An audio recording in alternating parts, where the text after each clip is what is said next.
kualitas dari sisi emosional dan juga sosial. Perasaan intens yang ditujukan, jadi kita mengeluarkan gitu ya nak ya, reaksi kita terhadap sesuatu, kita memberikan reaksi, itulah yang dinamakan itu yang dinamakan emosi. Dan kenapa juga film ini dinamakan Inside Out, jadi seperti itu ya anak-anak ya. Pertama adalah identifikasi emosi yang dirasakan. Nah, ketika kalian sudah mulai merasakan sesuatu, kalian harus identifikasi dulu, gunanya apa sih tante, supaya kita tahu bagaimana cara kita mengatasinya.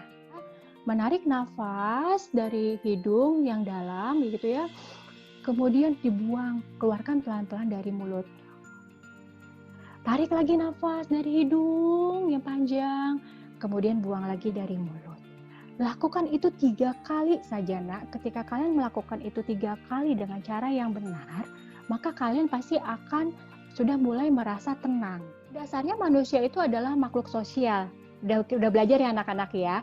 Apa itu artinya? Manusia itu tidak bisa hidup sendiri. Ada kebutuhan ya, dari dalam diri kita tuh ada kebutuhan untuk kita bisa berinteraksi dengan orang lain. Kenapa? Karena dengan kita berinteraksi dengan orang lain, potensi yang ada di dalam kita itu bisa semakin berkembang. Sekarang anak-anak itu harus sudah bisa mengetahui gitu ya, ketika apakah teman-teman saya ini membawa dampak yang positif kepada saya atau tidak.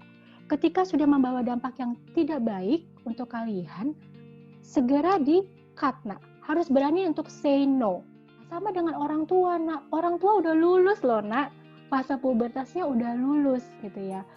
Jadi kita harus lebih banyak men-sharingkan apa yang kita rasakan. Gak apa-apa dengan teman-temannya terus, bermain dengan teman-teman terus. Tapi kalian mulai, mah tadi kok aku main sama teman aku, terus dia kok bilang, aku katanya gak bagus ya mah rambutnya panjang begini, katanya aku harusnya rambutnya pendek mah. Kita sharingkan dengan orang tua gitu ya. Nah ya, kita memilih idola itu kan yang seperti itu ya. Kita pengen jadi seperti dia di masa yang akan datang. Nah, kita harus memilih yang memang menginspirasi.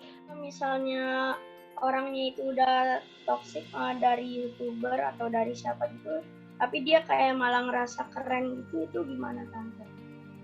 Kita tidak bisa mengontrol orang lain, tapi yang kita bisa kontrol adalah diri kita sendiri. Jadi apa yang bisa kita lakukan? Gak usah kita subscribe, gak usah kita nonton lagi dia, kita cari yang YouTuber yang lebih positif. Kayak teman kita udah punya temen, terus kita udah deket banget, habis itu kita mencoba cari temen lagi tuh, kita biar makin banyak itu. Tapi kalau misalnya teman-temannya ada yang nggak suka, itu gimana? Karena memang kalian nak berteman sebanyak mungkin, itu justru bagus gitu ya.